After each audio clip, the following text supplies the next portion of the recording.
सुंदर गोपालम उर्वनमालम नयन विशालम दुःखहरम वृंदावन चंद्रम आनंद कंदम परमानंदम धरणीधरम वल्लभ घनश्यामम पूर्ण कामम अत्यभिरामम प्रीतिकरम भज नंद कुमारम सर्व सुख सारम तत्व विचारम ब्रह्म परम।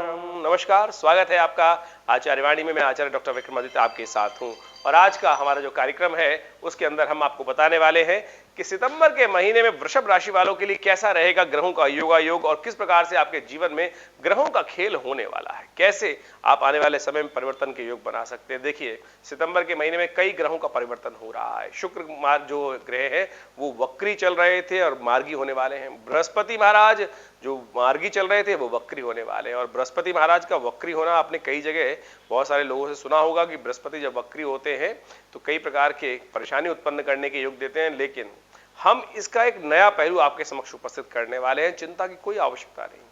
देखिए, बृहस्पति महाराज इस वक्त राहु के साथ चल रहे हैं। कारण भी समझ लीजिए किस कारण से हम आपको ये बताने का प्रयास कर रहे हैं।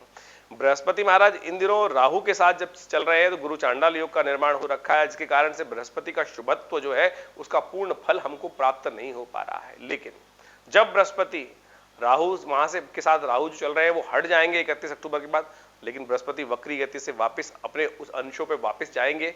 लेकिन जब वो पुनः आएंगे तो इन अंशों पर पुनः आपको शुभ लाभ प्राप्त करने के योग देंगे। तो इस प्रकार से गणना को देखेंगे तो बहुत सुंदर योग बनेगा। इसके कारण से आपके जीवन में बहुत अत्यधिक आने वाले समय में, जैसे आप समझें, इसको उदाहरण ऐसे समझ लें कि जिस प्रकार से आप कुछ शुभ होने वाला होता है तो थोड़ी सी 2 स्टेप बैक लेते हैं ना, जब एनर्जी ज्यादा लगानी होती है, और उसके बाद पूरे फोर्स से आप वापस आकर जिस प्रकार से अपनी ताकत को पूर्ण लगाने का प्रयास करते हैं 2 पीछे कदम हटाने के बाद, तो वही बृहस्पति करने वाले हैं और पूर्ण शुभ लाभ देने के योग बनाने वाले हैं। कैसा रहेगा समय, वो आपको सारी बातें हम बताने वाले हैं। साथ साथ शनि का और मंगल का भी जिस प्रकार से षष्टक योग चल रहा है, मंगल का राहु का षष्टक योग चल रहा है, इस संबंध में भी आपको अच्छे से समझ लेना चाहिए कैसा रहेगा आपके लिए। ये बहुत महत्वपूर्ण है। तो वृषभ राशि वालों, आपकी राशि के अनुसार से आपके लग्नेश शुक्र है और आपकी राशि के अनुसार से शुक्र का जो इस वक्त ग्रहों का इन खासतौर पे आने वाले सितंबर के महीने में मार्गी होना है वो आपके लिए बड़ा कल्याणकारी योग बनाने वाला है। कैसा रहेगा समय, कैसा आप उसको लाभ ले सकते हैं, किन किन विशेष क्षेत्रों में आपको लाभ प्राप्ति के योग बनने वाले हैं, वो सारी बातें भी हम आपको बताने वाले हैं। तो सिलसिलेवार तरीके से समझ लीजिए कि आने वाला समय आपके लिए कैसा रहेगा, किस प्रकार से आपको आने वाले समय में अपने आप को तैयार करना है लाभ के लिए, जीवन में आगे बढ़ने के लिए। तो आरंभ करते हैं। सबसे पहले 1 सितंबर की बात कर लेते हैं। देखिए, 1 सितंबर का पंचांग क्या कहता है वो भी समझ लीजिए। विशेष तौर पर भाद्रपद का मास चल रहा है, कृष्ण पक्ष आरंभ हो चुका है और द्वितीया तिथि है उस दिन। 1 सितंबर की बात करें तो शुक्रवार का अवसर है। देखिए, ये जो पक्ष है, जो भाद्रपद मास का कृष्ण पक्ष है, ये 6 तिथि से आरंभ हुआ है। 31 तारीख को पूर्णिमा थी, थोड़ी केवल 2 घड़ी से कमी पहले समाप्त हो गई और उसके बाद प्रतिपदा आरंभ हुई, लेकिन वो अगले दिन के सूर्योदय से पहले ही समाप्त हो गई, तो प्रतिपदा क्षय हो गई। तो इस तिथि में जो पक्ष में पहली तिथि क्षय होना कारण है, जिसके ज्योतिष के दृष्टिकोण से कहा जाता है कि जिस पक्ष की पहली तिथि जो विशेष तौर पर क्षय हो जाती है, कोई भी महीना क्षय तिथि से आरंभ होता है, तो उस महीने में मास में कई प्रकार की प्राकृतिक आपदाएं, कुछ अशुभ होने की घटनाएं संसार में घटने के योग बनते हैं। तो ऐसे में थोड़ा सावधान रहते हुए कार्य करने का आपको प्रयास करना चाहिए, अन्यथा कुछ ना कुछ जो भी आप कार्य कर रहे हैं उसमें थोड़ा सावधान रहते हुए। और विशेष तौर पर तिथि बढ़ भी रही है, घट भी रही है, तो जो शेयर बाजार में काम करते हैं, मार्केट में काम करते हैं, बट जो भाव के लेन देन में काम करते हैं, उनको भी बड़ा सावधानी के साथ कार्य करने की जरूरत है। तो ये समय जो घट बढ़ का रहने वाला है, ऐसे में शेयर में, सट्टे में, इन सब में कुछ बहुत सावधानी के साथ काम करने की जरूरत है। तो आप समझ लीजिए 2 तारीख, जो 1 तारीख सितंबर का है, द्वितीया की तिथि का जो पंचांग के अनुसार से जो योग बन रहे हैं वो आपके लिए कैसा रहेगा। हमें दिखाई देता है कि आपके लिए अच्छे योग बनेंगे और उसकी वजह से 2 सितंबर की हम 1 सितंबर की बात करें तो उस दिन ग्रहों का योग अच्छा है, आपके लिए लाभ के संकेत मिल रहे हैं। आगे आगे बढ़ने में आपको अच्छे से उन्नति के प्राप्त मार्ग प्रशस्त हो सकते हैं। आगे बढ़ने का आपको प्रयास करना चाहिए, बड़ी आश्वस्त होकर काम करेंगे तो उस दिन चंद्रमा की युति भी बहुत सुंदर दिखाई दे रही है। आगे बढ़ने के अवसर आपको प्राप्त होंगे। शुक्रवार है तो उस दिन महालक्ष्मी का पूजन करें, महालक्ष्मी के निमित्त मंदिर में जाकर उनको खीर का भोग लगाइए, कल्याणकारी योग बनेंगे। वहीं 2 सितंबर की यदि हम बात करें तो उस दिन का पंचांग के अनुसार से तृतीया की तिथि है, भाद्रपद मास की कृष्ण पक्ष की, शनिवार का अवसर है और उस दिन विशेष तौर पर भद्रा भी विद्यमान है। भद्रा का आरंभ होगा सुबह 10:16 से लेकर जो रहेगी रात को 8:50 तक। तो नया कार्य करने के लिए इस बात का ध्यान रखिएगा, लाभ के योग हैं, बहुत अच्छे कुछ 2-3 कार्य आपके समक्ष आने के लाभ के रास्ते बनते दिखाई दे रहे हैं, कुछ अच्छी अपॉर्चुनिटीज आपके समक्ष आ सकती हैं, लेकिन सुबह 10:15 से पहले ही उनको आरंभ करने का प्रयास कीजिएगा। 10:15 के बाद नए कार्यों में दिमाग लगाना, नए कार्यों को हाथ में लेना, नए प्रोजेक्ट्स पे काम करना शुरू करना उस भद्रा काल में शुभ नहीं रहेगा। तो इस बात का ध्यान रखते हुए आपको कार्य करना चाहिए। गंडमूल नक्षत्र भी विद्यमान रहेगा, जो 2 और 3 तारीख को रहेगा, तो विशेष तौर पर रेवती और अश्विनी नक्षत्र रहेंगे। तो कोई नई जातक जन्म ले रहा है घर परिवार में तो उनकी मूल शांति अवश्य कराइएगा, इस बात का ध्यान रखते हुए कार्य करने का प्रयास कीजिएगा। वहीं 3 तारीख की यदि हम बात करें तो आपके लिए ग्रहों का योगायोग क्या दिखा रहा है वो भी समझ लीजिए। देखिए 3 तारीख के लिए ग्रहों का योगायोग विशेष तौर पर बन रहा है, चतुर्थी का योग है, भाद्रपद के कृष्ण पक्ष की, रविवार का अवसर है। मेष विशेष तौर पे चंद्रमा परिवर्तन करके मेष राशि में जा रहे हैं, ये थोड़ा सा आपके लिए सावधानी भरा समय रहेगा, इस बात को ध्यान रखिएगा। कुछ लाभ और हानि दोनों होने के योग दिखाई देते हैं, धन आगमन और जाने के योग भी दिखाई देते हैं, यानी जहां भी जाएं थोड़ा इस बात का ध्यान रखिएगा, हाथ से कुछ ज्यादा धन खर्च ना हो। आने के योग हैं लेकिन जाने के योग भी साथ साथ दिखाई देते हैं। तो जो एक बात का और ध्यान रखें, rules and regulation properly follow करते हुए कार्य करें, नहीं तो बेकार के जुर्माने आपके समक्ष आने के योग बन सकते हैं। चतुर्थी तिथि है तो भगवान गणेश का स्तवन करें, भगवान गणेश को पीले फूल अर्पित करें, कल्याण होगा, कष्ट दूर होने के योग बनेंगे। अब बात कर लेते हैं 4 तारीख की। 4 सितंबर को ग्रहों का योगायोग दिखाता है कि उस दिन पंचमी है और विशेष तौर पर भाद्रपद मास की पंचमी है और उस दिन शुक्र भी मार्गी हो रहे हैं। सुबह 6:31 पर शुक्र मार्गी होंगे और ये आपके लिए बड़ी शुभ सूचना लेके आएंगे। आपके मित्रों से, आपके सहयोगियों से, आपके परिवार के सदस्यों से आपको कुछ अच्छा सा रास्ता बनने के योग हो सकते हैं और हो सकता है कुछ लोग आपके विमुख चल रहे हो तो वो भी आपके साथ आने के योग बन सकते हैं। आपको कोशिश ये करनी चाहिए कि अपने जीवन साथी का साथ देने का प्रयास करना चाहिए, उनका विरोध नहीं करना चाहिए, वो आपके जीवन में उन्नति का मार्ग प्रशस्त कर सकते हैं। बहुत सुंदर तरीके से शुक्र का मार्गी होना ये साफ साफ दिखाता है कि आपके जीवन साथी जो है वो आपके लिए बहुत अच्छा योग बनाते दिखाई दे रहे हैं, आपके सहयोग में, आपके कार्यों में सहयोग करने का अवसर प्रदान कर सकते हैं। ऐसे में आपको पूर्ण लाभ के लिए माँ विशेष तौर पर शिव के मंदिर में और भगवती पार्वती के मंदिर में जाकर उनको लाल जो पुष्प है वो अर्पित करने का प्रयास करना चाहिए, पूजन करना चाहिए, उससे जीवन में उन्नति के योग और बढ़िया बनेंगे। वहीं 5 तारीख यदि हम बात करें तो ग्रह नक्षत्रों को देखते हुए, पंचांग को देखते हुए उस दिन की तिथि जो है वो षष्ठी तिथि है, भाद्रपद मास की कृष्ण पक्ष की षष्ठी तिथि, मंगलवार का अवसर। और ग्रहों का योगायोग आपके लिए आगे बढ़ने के मार्ग प्रशस्त करेगा, आगे बढ़ने के अवसर तो देगा, लेकिन साथ साथ जितना आगे बढ़ने का प्रयास करोगे साथ साथ कोई टांग पीछे खींचने का भी प्रयास करता रहेगा। तो आप ध्यान रखिएगा, सेहत का भी ध्यान रखने की जरूरत है, आपको खासतौर पर ध्यान रखिएगा। सुबह का समय सेहत के लिए थोड़ा भारी दिखाई देता है और उसके बाद आगे आने वाले समय में लाभ के योग बन जाएंगे। चावल का दान करना और विशेष तौर पर महामृत्युंजय मंत्र का जप करना, भगवान शंकर का महामृत्युंजय मंत्र का जप करते हुए अभिषेक करना, ये अच्छा उपाय है, इसको करने का आपको प्रयास करना चाहिए। बृहस्पति महाराज वक्री हो रहे हैं और बृहस्पति महाराज वक्री होकर ये समझिए आपके लिए शुभ फल प्रदान करने वाले रहेंगे। आपके 12वें भाव में बृहस्पति चल रहे हैं इस वक्त, वहां कहीं ना कहीं धन लाभ के योग तो देते हैं लेकिन कुछ खर्चे भी, जुर्माने करने के योग लगातार आपके लिए बनाए रखे हुए हैं और पूरी तरह से थोड़े से आपके लिए कुछ शत्रु भी उत्पन्न करने के योग दे रहे हैं। लेकिन इस समय उनके वक्री होने के कारण से थोड़ी सी आपके कार्यों में एक मैं कहूंगा सरलता आने के योग बन सकते हैं। ऐसे में आप कोशिश करें कुछ दिन लगातार उपाय करने का प्रयास कीजिए। एक तो ये बात ध्यान रखनी है आपको कि विशेष तौर पर पीली चीजों का दान करने का प्रयास कीजिए। बृहस्पति महाराज वक्री हैं और लगातार यदि आप कुछ दिन तक पीली चीजों का दान करते रहे, कभी लड्डू, कभी पढ़ाई की पुस्तकें, कभी पीले वस्त्र, कभी चने की दाल गऊ को खिला दी भिगो कर, ये सारे उपाय आपके लिए बड़ा कल्याणकारी रास्ते बनाने वाले हैं। वैसे हम अलग से एक वीडियो भी उपस्थित करेंगे इस सब संबंध में, तो आप सब समझकर उनको अनुसरण करने का प्रयास करेंगे तो बहुत सुंदर रहेगा, आपके लिए कल्याणकारी अवसर बन सकते हैं आने वाले टाइम में, तो इस बात का ध्यान रखें। भद्रा रहेगी शाम को करीब 3:46 के बाद, तो इस बात का ध्यान रखें। उस काल में नए कार्य लेने से बचने का प्रयास करना चाहिए, नए प्रोजेक्ट्स को हाथ में लेने से बचना चाहिए।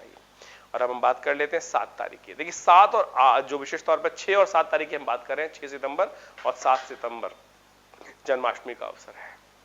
कई लोगों के मन में भ्रांति चल रही है कि इस बार जन्माष्टमी के फिर 2 योग बन गए। देखिए जन्माष्टमी उत्सव जो भी है हमारी भारतीय संस्कृति में विभिन्न विभिन्न मत उपस्थित हैं और उन सब के अलग अलग आचार्य हुए हैं और उन सब ने अपने अपने अनुसार से अपने मत दिए हैं। तो स्मार्थों के लिए जो विशेष तौर पर जो जन्माष्टमी का अवसर रहता है वो रहता है कि रात्रि में जिस समय में रोहिणी नक्षत्र और अष्टमी का योग बन जाए वो उसको श्रेष्ठ मानते हैं। तो उनके लिए ये योग बन रहा है कि विशेष तौर पर 6 तारीख के लिए उनका योग है बुधवार के दिन, जो सप्तमी सुबह उदया तिथि है और उसके बाद दोपहर के बाद मध्याह्न में कि अष्टमी का आगमन हो जाएगा और फिर रात्रि में उनको रोहिणी नक्षत्र मिलेगा, तो इसलिए उसको श्रद्धा के साथ मनाते हैं। तो उसके हिसाब से उनके लिए योग बन रहा है। वहीं वैष्णव संप्रदाय जो वैष्णु को माने, भगवान विष्णु की उपासना करें, वो समस्त किसी न किसी रूप से वैष्णव माने जाते हैं। वैसे तो शास्त्र की आज्ञा ये है जो कंठी धारण करें, विष्णु का चिन्ह अपने मस्तक पे लगाएं, मंत्र का जाप करें और सात्विकता का पालन करें, तो वो वैष्णव माने जाते हैं। लेकिन आज के कलयुग में जो केवल विष्णु का नाम भी ले रहे हैं वो भी वैष्णव है, भगवान का समस्त आदर्श पालन करने वाले हैं, कोई दिक्कत नहीं है। तो इस बात का ध्यान रखें। तो समस्त क्षेत्र में उस दिन प्रशस्त रूप से दिखाई देता है कि सब लोग श्रद्धा के साथ 7 तारीख को जन्माष्टमी मनाने का योग बन रहा है और उस दिन बड़ी सुंदर तरीके से उदया तिथि के रूप में अष्टमी व्याप्त है और मध्याह्न तक है और बड़ी सुंदर तरीके से उस दिन रोहिणी नक्षत्र भी है और रात्रि तक वृषभ राशि में चंद्रमा चल रहे हैं करीब करीब 11:15 बजे तक। तो सुंदर है, बड़ा सुंदर योग है और ऐसे में भगवान का स्तवन करने का सुंदर अवसर आपको मिल रहा है। षोडशोपचार भगवान का पूजन करें, भगवान को पुरुष सूक्त का जो पाठ है वो करके सुनाएं, भगवान के नाम का संकीर्तन करें, यज्ञ करें, व्रत अवश्य करें। देखिए कहा जाता है कि कोई व्रत करो ना करो, जन्माष्टमी का एक साल में एक ऐसा व्रत आता है कि कैसे ही पाप किए हों, कुछ भी पाप हमारे अज्ञानतावश भी बहुत सारे अशुभ कार्य हो जाते हैं, उन सब से निवृत्ति का मार्ग बन जाता है केवल इस जन्माष्टमी पर जो व्रत कर लेता है भगवान के नाम का स्तवन। व्रत का मतलब क्या होता है? उपवास। जहां हम वास करते हैं वहां से हटकर भगवान के श्री चरणों में वास करें, उनका ध्यान करते हुए अपने समय को लगाने का प्रयास करें, उनके नाम का संकीर्तन करें, तब तो वास्तविक तौर पर उपवास हुआ और वो कल्याणकारी भी रहेगा। तो समय भी आपके लिए अनुकूल दिखाई देता है हमें थोड़ा सा, तो आज जैसे ग्रहों का परिवर्तन का योग बन रहा है वो आपके लिए, लेकिन थोड़ा ध्यान रखिएगा सेहत के लिए थोड़े ग्रह भारी दिखाई देते हैं। इन सब चीजों का ध्यान रखते हुए कार्य करने की जरूरत है। वैसे आपके लिए ग्रह योग अच्छे बने हुए हैं, आगे बढ़ने के अवसर आपको अच्छे मिल सकते हैं। अच्छा योग बन रहा है, भगवान कृष्ण के नाम का संकीर्तन करें और दोनों दिन आपके लिए अच्छे रहेंगे।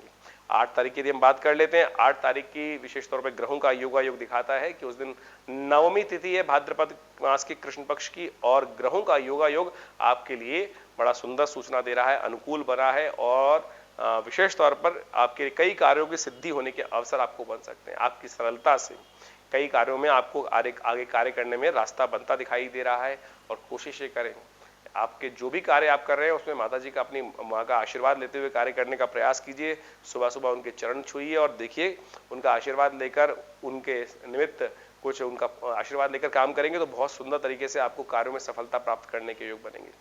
महालक्ष्मी जी की उपासना करना बड़ा शिष्ट रहेगा। या देवी सर्वभूतेषु लक्ष्मी रूपेण संस्था नमस्तस्यै नमस्तस्यै नमस्तस्यै नमो नमः, यह आज का सिद्ध मंत्र है, तो इसका जप करते हुए कार्य करें, कल्याण के योग बनेंगे। वहीं 9 सितंबर की यदि हम बात करें तो उस दिन दशमी तिथि है और शनिवार का अवसर है और ग्रहों का योग दिखाता है कि आपको जो भी कार्य कर रहे हैं उसमें थोड़ा सा ध्यान रखते हुए कार्य करने की जरूरत दिखाई देती है, क्योंकि उस दिन भद्रा सुबह 6:21 से विद्यमान हो जाएगी, पूरे दिन व्याप्त रहेगी। तो ऐसे में एक बात का ध्यान रखें कि कोई नया कार्य करने से बचने का प्रयास करना चाहिए। शनिवार है इस दिन और ग्रहों का योग दिखा रहा है कि शनि के अनुकूल करने का आपको प्रयास करना चाहिए, क्योंकि मंगल शनि का षडाष्टक योग चल रहा है।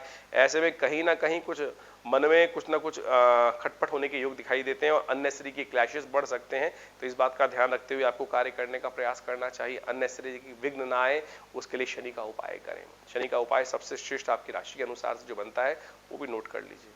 आप सबसे श्रेष्ठ रूप से ये करेंगे, पीपल के पेड़ के पास जाकर एक तिल के तेल का दीपक प्रज्वलित करें और एक काले रंग का धागा पीपल के पेड़ पे बांध दीजिए। ओम प्रांग प्रींग प्रोंग से शनिश्चराय नमः इस मंत्र का जप करते हुए कल्याण होगा। वहीं अब 10 तारीख की बात कर लेते हैं। 10 तारीख का दिन बहुत ही शुभ है। उस दिन एकादशी है, भाद्रपद मास की कृष्ण पक्ष की एकादशी, जिसका नाम अजा एकादशी होता है। और अजा एकादशी के साथ साथ ग्रहों नक्षत्रों का भी बहुत परिवर्तन होने के योग बन रहे हैं। चंद्रमा भी परिवर्तन होकर एक तरह से बड़ा सुंदर भाव में जा रहा है, शुक्र के साथ योग बनाने वाला है और ये शुक्र के साथ धन आगमन की सूचना देता है, आपके पुरुषार्थ में बहुत अच्छा सा लाभ देने के योग देता है। लेकिन कई कार्यों में ऐसा ही बन सकता है कि बहुत सारे लोग आपके कार्यों को, समय को बर्बाद करने के योग बनाए। तो कोशिश कीजिएगा थोड़ा स्वार्थी बनकर अपने कार्यों में अपने समय को लगाने का आपको प्रयास करना चाहिए। अजा एकादशी है अजा एकादशी का एक बड़ा श्रेष्ठ महत्व शास्त्र के अंदर बताया गया, जिसके अंदर कहा जाता है कि हमारे द्वारा किए गए इस जन्म में बहुत सारे कार्य होते हैं, लेकिन पूर्व जन्म के अपराध भी बहुत सारे होते हैं कई बार, जो हमारे इस जन्म में हमारे भोग बन के हमारे समक्ष में आ जाते हैं और उसके कारण से कई कष्ट होने के योग बन जाते हैं। शास्त्र में कहा गया है कि अजा एकादशी के दिन पूर्व जन्म में किए गए जो अशुभ कर्म है उनसे भी आप निवृत्ति का मार्ग बना सकते हैं। तो उस दिन चावल का त्याग करना चाहिए, भगवान विष्णु की उपासना करनी चाहिए, व्रत का पालन करना चाहिए और अपने पितरों के निमित्त तर्पण इत्यादि भी करना चाहिए। इन समस्त कार्यों को कर कर आप सुंदर तरीके से अपने कष्टों का, कई बार क्या होता है कि हमारे जीवन में हम कार्य कर रहे हैं लेकिन चाहते हुए भी हम कुछ पितरों का भार हमारे जीवन में इस प्रकार का होता है, पूर्व अर्जित जो कर्म है उनके अनुसार ऐसा भार बन जाता है कि उससे निवृत्त हो ही नहीं पाते हैं। तो उनकी निवृत्ति के लिए भगवान का स्तवन करना, भगवान का ये विशेष तौर पर कृष्ण का जाप करना, भगवान कृष्ण के मंत्रों का जाप करना, नमो देवी, विशेष तौर पर नमो भगवते वासुदेवाय, और अपने पितरों के निमित्त तर्पण करना, ये बहुत शुभ कार्य है जिसके द्वारा आप पूर्व जन्म में कृत कर्मों का आप क्षय कर सकते हैं और अशुभ कर्मों का विशेष तौर पर शुभ में परिवर्तित कर सकते हैं। तो ऐसे में अपने पितरों के निमित्त तर्पण कराने की व्यवस्था करनी चाहिए। ये सारे कर्म आप कर कर बहुत सुंदर तरीके से लाभ के योग बना सकते हैं।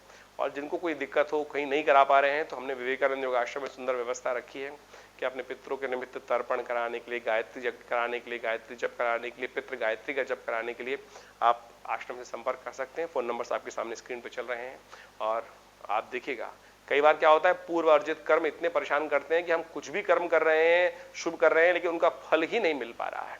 तो ऐसे में पितृ शांति के लिए सुंदर तरीके से इस अजा एकादशी का उपयोग करने का प्रयास कीजिए। देखिए कल्याण के योग बनेंगे, लाभ होगा। धन्यवाद।